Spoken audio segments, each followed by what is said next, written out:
Why should the church care about justice? Well, we care about justice because it reflects the very character of God. And we are to be the ambassadors of Christ, his body on earth. We must seek then to live out and advocate for the principles of love and righteousness and justice that God has built into his covenant with all of humanity, but especially those that are called by his name.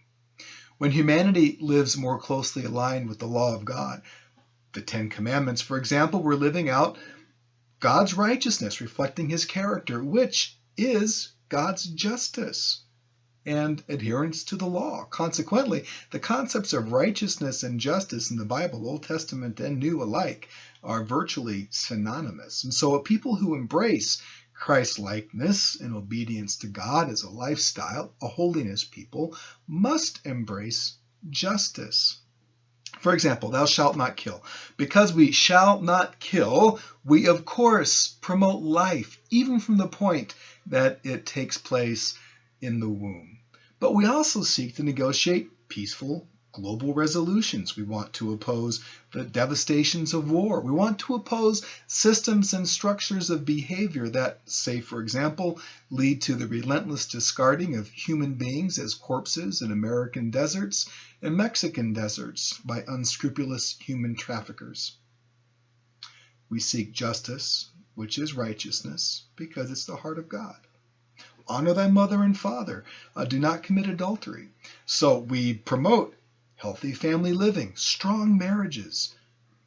But we do this, as we do this, we must also endeavor to remember families torn apart by war, split apart in refugee camps, torn apart with unjust immigration practices, not just in America, but globally, of course, and the taking and selling of young girls and boys, often for the price of a cup of coffee, to be used and sometimes mutilated over and over for their short lives before they're discarded as refuse, because we care about healthy families and the law of God. We care about justice. Do not steal. So we promote dignified opportunities for laborers at home and abroad to provide for their families in safe and humane conditions. And we oppose models that in specific allow for the unjust enrichment at the expense of laborers. And, of course, we oppose forced labor, slavery, because that's the heart of God. That's righteousness. That's justice.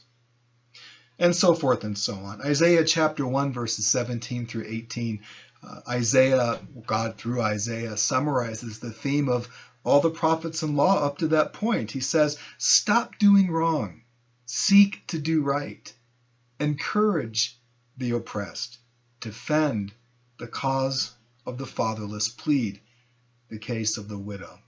If to love the Lord your God with all your heart, mind, soul, and strength, and to love your neighbor as yourself, which Jesus says fulfills or summarizes all the law and the prophets, is to mean anything beyond mere sentiment, then we surely understand it must be grounded in the very character of the heart of our loving God, which is justice.